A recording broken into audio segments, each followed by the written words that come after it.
Bathroom में शीशे के सामने खड़े होकर सोनल ने खुद को देखा तो एक पल को तो वो खुद को पहचान भी नहीं पाई। उसके गले, हाथ या यूं कहें ऑलमोस्ट पूरी बॉडी पर ही बड़े बड़े लाल रंग के निशान थे जो कल रात की पूरी दास्तान सुना रहे थे। सोनल ने अपना सिर पकड़ लिया।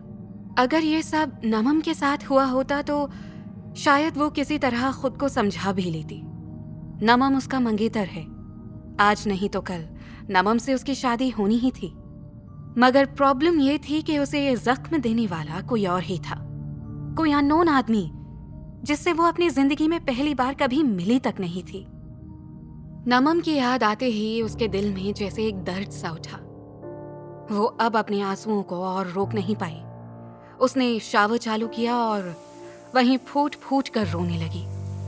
आज की डेट में जब लोग शादी से ज्यादा लिव इन रिलेशनशिप्स में बिलीव करते हैं, ओपन माइंडेड और मॉडर्न सोसाइटी का हवाला देने वाले यूथ शादी से पहले ही अपना सब कुछ एक दूसरे को दे डालते हैं। शायद ये सब बातें उनके लिए ज्यादा मायने नहीं रखती होंगी, मगर सोनल ऐसी लड़की नहीं थी। उसे अभी भी ये लग रहा था कि उसने नमम को धोखा दिया है। अब वो किस मुंह से उसका सामना कर पाएगी? क्या कहेगी उससे कि उसे तो वो अपने उसूलों का वास्ता देकर खुद से दूर रखती रही, मगर खुद एक अजनबी के साथ पूरी रात बिता कर आई है। सोनल ने एक गहरी सांस ली और खुद को स्ट्रॉन्ग किया। नहीं, वो इस आदमी को ऐसे नहीं छोड़ सकती थी। उसे जवाब देना होगा। आखिर ये उसके कमरे में क्या कर रहा था? करीब आधे घंटे बाद सोनल बाथरूम से बाहर आई। तब तक सिद्धार्थ भी बिल्कुल तैयार हो चुका था। उसने इस वक्त ब्लैक कलर का क्लासी हैंडसम सूट पहन रखा था। देखकर साफ पता लग रहा था कि ये सब स्पेशल ऑर्डर पर बनाए हुए कपड़े होंगे। हाथ में चमचमाती महंगी घड़ी और परफेक्टली सेट किए हुए बाल उसे अलग ही रॉयल लुक दे रहे थे। वो इस वक्त खिड़की के पास पड़े सिंगल पर्सन सोफे पर अपने पैर पर पैर चढ़ाए बैठा था। उसका एक हाथ इस वक्त सोफे की आर्म रेस्ट पर था और दूसरा उसके गालों के पास रखा हुआ था, मानो वो किसी गहरी सोच में डूबा हुआ हो। सोनल जब बाथरूम से बाहर आई, उस वक्त वो खिड़की से बाहर देख रहा था। उसके कदम सिद्धार्थ को देखते हुए वहीं रुक गए। देखने में वो किसी बहुत ही बड़े और अच्छे घर का लग रहा था, फिर इस तरह चोरों की तरह वो उसके कमरे में क्यों आया? सोनल गुस्से में उसकी तरफ बढ़ी, मगर उसके कदमों की आहट सुनकर वो तुरंत चौंक कर पलटा। उसने एक नजर ऊपर से नीचे तक देखा और शांत आवाज में उससे पूछा, कौन हो तुम और क्या नाम है तुम्हारा? जवाब देने की जगह सोनल ने बुरी तरह सरप्राइज होते हुए पूछा, क्या तुम होते कौन हो मुझसे ये सब पूछने वाले? सोनल उससे ये सवाल पूछना चाहती थी, मगर अनफॉर्चुनेटली सिद्धार्थ ने अपना मुंह पहले खोला था। सो उसे समझ ही नहीं आ रहा था कि आखिर ये आदमी इतनी अकड़ के साथ उससे बात कैसे कर रहा है।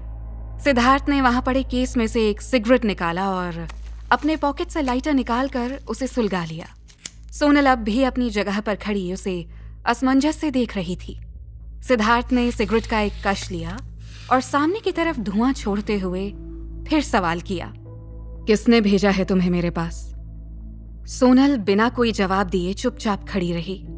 उसे चुप देखकर सिद्धार्थ ने अपना सवाल रिपीट किया, क्या तुम यहाँ पनाश का प्रेजेंटेशन लेकर आई थी उनके नेक्स्ट प्रोजेक्ट के लिए, या फिर कल रात अनन्या जिस तरह मुझे अकेला छोड़कर गई उसके बाद कॉम्पनसेशन के तौर पर उसने तुम्हें भेजा था मेरे साथ रात बिताने के लिए? सोनल को पहले तो समझ ही नहीं आया कि वो किस बारे में बात कर रहा है। वो पहले ही गुस्से में थी, लेकिन सिद्धार्थ की बात का मतलब समझते ही उसका गुस्सा आउट ऑफ कंट्रोल हो गया। उसकी मुट्ठियां तन गईं और चेहरा गुस्से से बिल्कुल लाल हो गया था। तेजी से जाकर सिद्धार्थ के सामने खड़े होते हुए वो बोली, तुम्हारी हिम्मत कैसे हुई मेरे बारे में ये सब बोलने की?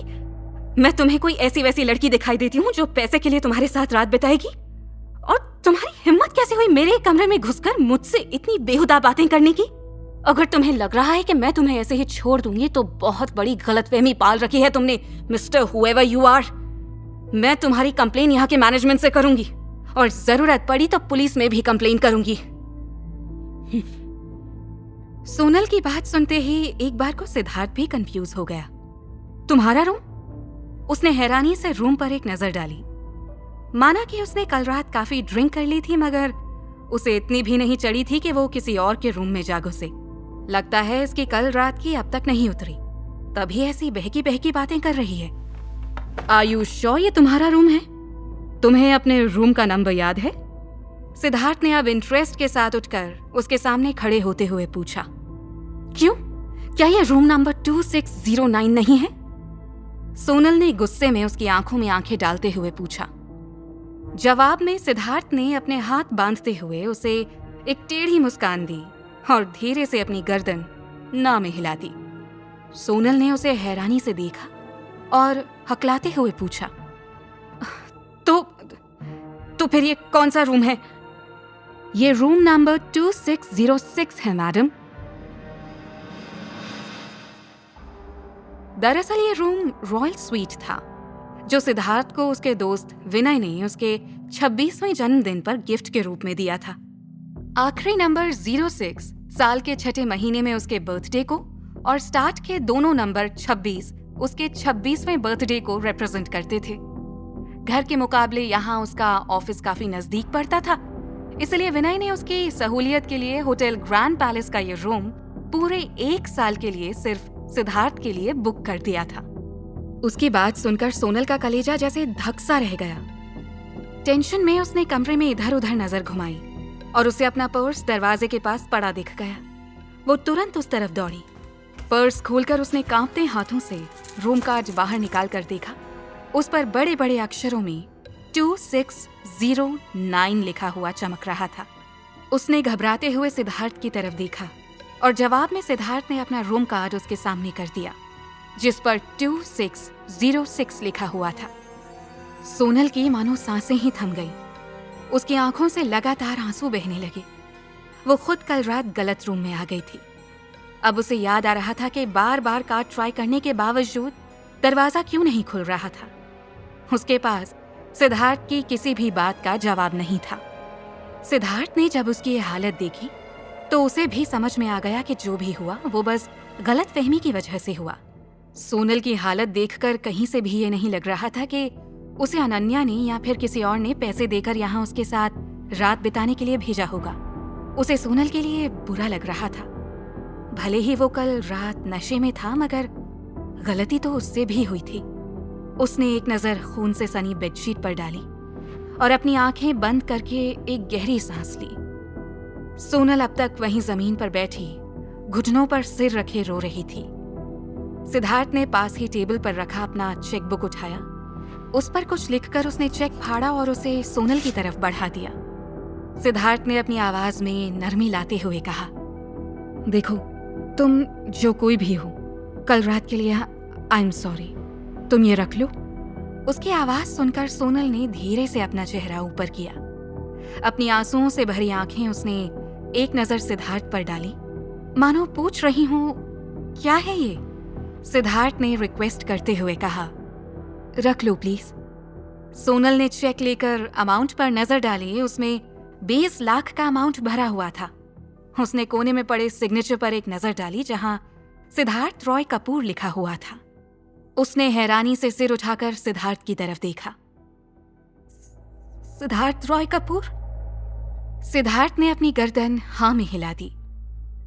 सोनल को उसकी ये हरकत बेहद इंसल्टिंग लगी। जो कुछ भी कल रात हुआ वो काफी नहीं था, जो अब यह आदमी उसकी तकलीफ को और बढ़ा रहा था।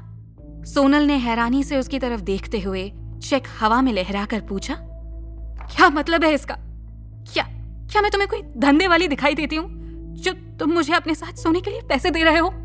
सिद्धार्थ पहले तो उसकी बात सुनकर थोड़ा हिचकिचाया, मगर फिर उसने खुद को काम करते हुए कहा, देखो, जो हुआ उसे मैं बदल तो नहीं सकता, लेकिन कम से कम एज अ कॉम्पनसेशन तुम्हें कुछ पैसे तो दे सकता हूं ताकि तुम कुछ प्रिकॉशंस ले सको। आई मीन, तुम्हारी एज भी अभी ज्यादा नहीं है और फिर शायद ये तुम्हारा फर्स्ट टाइम था, तो बाय चांस अगर तुम प्रेग्नेंट हो जाती हो तो। सोनल तुरंत उसके कहने का मतलब समझ गई। अपने आंसू पोंछकर वो उठकर उसके सामने खड़े होते हुए बोली, ओह, तो आप मुझे कॉम्पनसेशन देने की कोशिश कर रहे हैं? क्या लगता है तुम्हें तुम्हारे इन पैसों से मैं वो खरीद सकती हूँ जो मैंने खोया है? उसने वो चेक सिद्धार्थ के चेहरे के सामने लहराते हुए गुस्से से भरकर पूछा। सिद्धार्थ ने एक ठंडी सांस भरते हुए कहा, देखो, हम दोनों ही वेल एजुकेटेड और मैच्योर हैं। एक लंबा करियर हम दोनों के सामने मौजूद है। ऐसे में ना तो तुम ऐसा कोई रिस्क लेना चाहोगी, और स्पेशली मैं तो इन सब में बिल्कुल नहीं पड़ना चाहता। Just because of one night stand मैं तुमसे शादी तो नहीं कर सकता ना। तो इस वक्त जो बात मेरी समझ में आ रही है वो ये है कि मैं तुम्हारी हेल्प सिर्फ पैसों से कर सकता हूँ। बिलीव मी, पैसे देने के पीछे मेरा इंटेंशन तुम्हें हर्ट करने का नहीं था। सोनल का चेहरा दर्द से भर गया। आंसू एक बार फिर उसकी आंखों से छलक उठे। उसने गुस्से में चेक के टुकड़े टुकड़े कर उसे सिद्धार्थ के ऊपर उछाल दिया। तुम्हें नहीं लगता तुम्हारे इस प्रिकॉशन के लिए 20 लाख रुपए बहुत ज्यादा है? और रही बात मेरी प्रेगनेंसी की, तो बिल्कुल बेफिक्र रहो। मुझे भी किसी अजनबी का बच्चा अपने पेट में पालने का कोई शौक नहीं है। इतने पैसे तो मेरे पास भी हैं कि मैं उनसे एक एंटी प्रेगनेंसी टैबलेट लेकर खा सकती हूँ। हाँ? उसे लग रहा था कि अब अगर वो यहाँ इस रूम में 1 मिनट भी और रुकी तो उसका सिर फट जाएगा। कमरे की एक एक चीज उसे कल रात की याद दिला रही थी। वो बाहर जाने ही वाली थी कि सिद्धार्थ ने उसे पीछे से पुकारा, रुको। सोनल दरवाजे पर ही रुक गई और बिना मुड़े उसके बोलने का इंतजार करने लगी। सिद्धार्थ तेजी से उसके करीब आया। कुकू FM हिंदी चैनल को सब्सक्राइब करना ना भूलें और बेल आइकन प्रेस करके अगले एपिसोड की नोटिफिकेशन पाएं।